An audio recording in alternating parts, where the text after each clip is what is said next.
Hey there, YouTube. Having a great time shooting in Arizona, teaching a little bit the last couple days.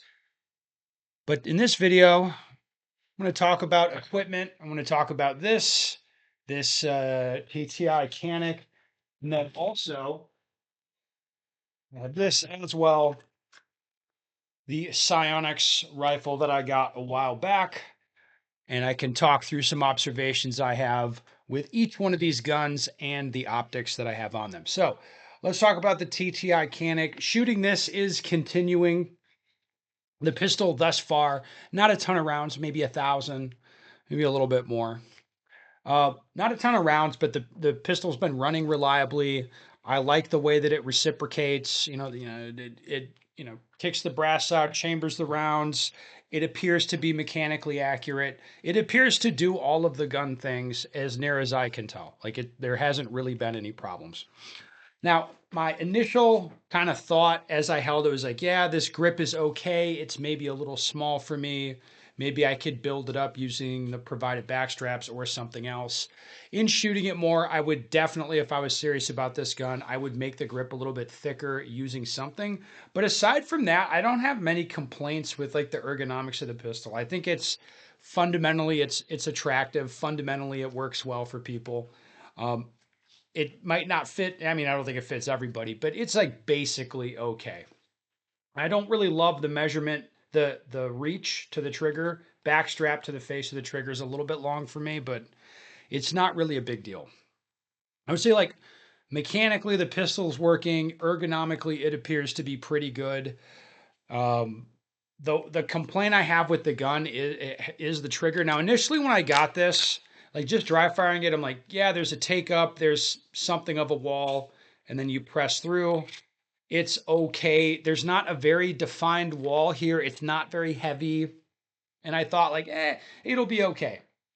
In shooting the gun, actually, I don't like the feedback from the trigger. I should say lack of feedback. Just shooting the gun really aggressively. I can't really feel like what I'm doing on the trigger that well. The gun's gonna go off, when it's resetting. I'm just kind of pulling this thing, like pulling through the mush kind of blindly, and I don't have good feel. Would that change with training? Maybe. Maybe it would. I don't know. But at this point, that's basically my complaint with the gun. Aside from that, I mean, I like shooting it. I had a couple of my friends try it. They're like, "Whoa, this thing's like violent, right?" It's just like it's boom, like this. It reciprocates. It's loud. But it's not really snappy. It's not really unpleasant to shoot. The gun just reciprocates aggressively and shoot. It feels aggressive. So it's kind of a little bit different experience. Now, I had this 507C, this ACSS model sitting around.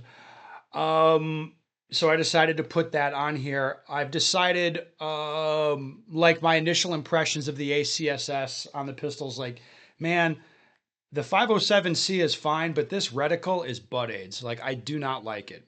So let me talk you through it. It's a chevron, which is, well, I'll talk about it in a second. The ACSS is like this big circle that goes around the chevron. And with the pistol at full extension, like you're not going to see the circle, if that makes sense. It's bigger than the window of the optic if you've never looked through it. But as soon as you get off your index, like so if I twist the pistol like this, I can see the circle. The point of that circle is to help you like find the reticle in there, which is like not a great process. It's better to like find a spot on a target and then through training build up an index where the reticle comes to where you're looking. I think that's a better way to do it. But the way this thing's designed, it's kind of doing it backwards, where you present the pistol, use the ring around it to like fix your index, then key in on the chevron, and then shoot stuff. Like I don't like the design of it very much. In actually using it, I said, all right, I'll put this optic on here just as kind of a fuck around, whatever, and then I'll just shoot it this way and I'll deal with it and I'll see what I really think after using it more. I could not suffer the big ACSS circle. I could not suffer it. I had to turn it off. Now, why? because as I'm presenting the pistol, or I mean, if it's coming from another target as well, but as my pistol comes onto the target, I'll become aware of red down here. You know, I'll become aware of red early. Um, but it's not the sight, it's not the reticle. It's telling me where the bullet's going to go. I'll just be like pick up on the edge of that ACSS ring. I find it super distracting because if I'm seeing like it's like I'll be like I'm going to shoot, I'm mounting the gun, okay, and I'll perceive the red from like I'm like what the fuck? I shouldn't be seeing that because the gun, but I'm keying in on the or I'm seeing the ACSS reticle. Like I find it distracting. I had to turn it off. Like I could not suffer that bullshit. I really couldn't. And I tried. So it's just like I find this so distracting. I don't like it. The chevron is another problem. Like nothing makes me like shooting just a plain little dot more than shooting a chevron because it's like if you consider the shape of the reticle, here you go. We'll use uh, this pin here. So it's like, here's the chevron. Okay, so you have this red shape, right? But the bullet doesn't go to the center of the red shape. The bullet goes zeroed, so it goes tippy top of red shape. But to actually, like, but to make sure you're referencing the top of the red thing, it takes training. Like it's difficult to reference the tippy top without keying in and staring at the tippy top of the chevron. Like again, I find it distracting. I find it annoying. I find it more difficult than just using a plain little dot. Um, yeah, like so my like I like the optic. I just don't like the reticle. I don't like the ACSS thing. And other people I've had shoot they have the same opinion. They're like, what the fuck's with this chevron? Like this is stupid. It's like, wait, let me turn on the big ring. You're really gonna love it. Okay, moving on. Sionics rifle, like I talked about in a previous video, I think this is going to end up being kind of a test bed where I dick around with different optics. Right now, I put on the optic I wanted to play around with, the Holosun, the Ames, the green one. Um, it gives me what I want, baby. It's just that plain green dot. Cool. It is, I mean, it's a very plain option. Like it's just a green dot, dude. Um, but it's nice. Like I like it. I mean, it is doing what I thought it would do. It's the optic that I wanted to shoot. You know, it's that simple. It's like simple, cheap Holosun stuff, but it's like it's nice enough. It's green, which I want to fuck with. You know, no real complaints with the optic on this rifle. Now the rifle itself is pretty interesting to me. I went down to Tucson. I was on the Sionics podcast and talked to those guys a while back, and they gave me this tester rifle. Which this was not meant to be a like a nice like a Gucci rifle. It's not like the ADM gun that they were nice enough to give me. This was I asked them like, nah, just make it plain. It's a 16-inch gun with just a flash hider on it. The trigger is like I mean, I wouldn't say it's super heavy, but it's a mil spec trigger. So it's like it's not light. It's just kind of like, yep, that is a trigger. It's just a plain Jane gun. What I wanted to do is just play around with the way that they build it and the way that they gas it because the guys told me is like, hey, the magic is or like what we focus on is the gas, getting the gun gassed properly, and it's better that way. So okay, cool.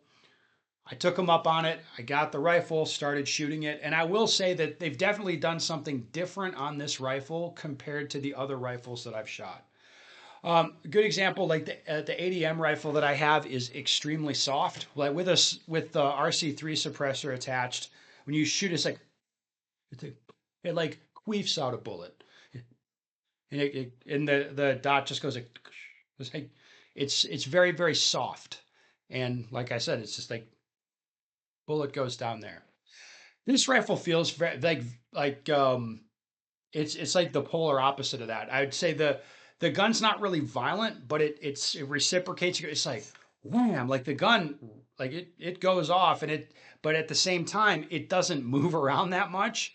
Is kind of cool. It's like I feel like it gives me where the gun cycles really aggressively, which I've come to prefer with guns. Like I like lighter bullets, like make the gun cycle aggressively, and it feels like stuff is happening faster, even though it's just perception. It's not really happening faster.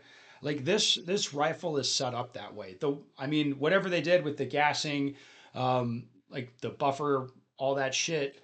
It the gun, like I said, it's not that it's snappy. I wouldn't say it's snappy, but I wouldn't say the gun's soft. It cycles aggressively, but it comes right back. So it is a different feel to the other guns. I like the feel of it. I probably will shoot better scores at distance with like the ADM gun, truthfully, but I do enjoy this gun in the way that it's set up. It's, I mean, I haven't shot it a ton, just a few days, but it's been reliable. I think it's accurate. I haven't, you know, benched it in at distance or anything yet with nice ammo, whatever. I didn't do any of that. I mean, I shot it a little bit, I zeroed it, and I'm like, okay, let's train with this thing a little bit. And in training with it, like I believe the gun's accurate. It's definitely been reliable. It's gassed. It cycles in an interesting way. I like the gun, and I plan to continue shooting it. Well, there it is, guys. It's the Sunday night gear roundup. If you have questions, comments about any of that shit, put it down below.